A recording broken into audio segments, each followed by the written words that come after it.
يسألونك عن الشهر الحرام قتال فيه قل قتال فيه كبير وصد عن سبيل الله وكفر به والمسجد الحرام وإخراج أهله منه أكبر عند الله والفتنة أكبر من القتل ولا يزالون يقاتلونكم حتى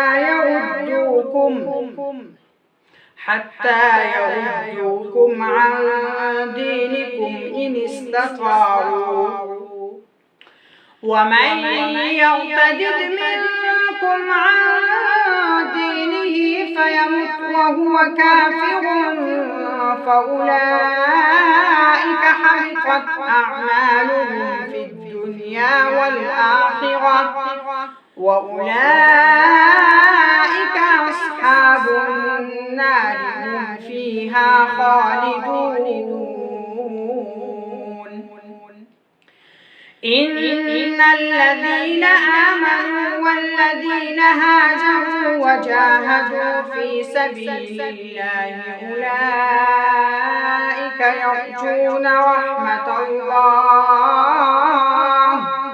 والله غفور رحيم. يسألونك عن الخمر والميسر قل فيهما إثم كبير ومنافع للناس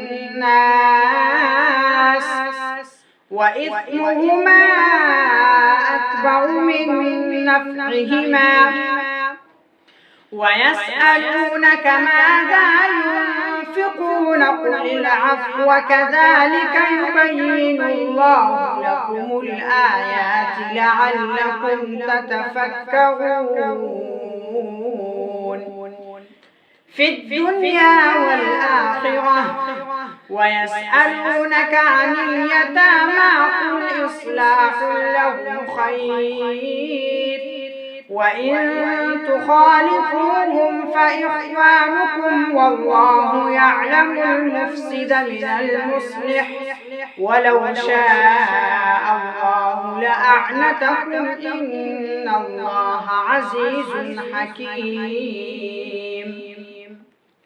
ولا تنكحوا المشركات حتى يؤمنن ولأمة مؤمنة خير من مشركة ولو أعجبتكم ولا تنكحوا المشركين حتى يؤمنوا ولعبد مؤمن خير من مشرك ولو أعجبكم أولئك يدعون إلى النار والله يدعو إلى الجنة والمغفرة بإذنه ويبين آياته للناس لعلهم يتذكرون.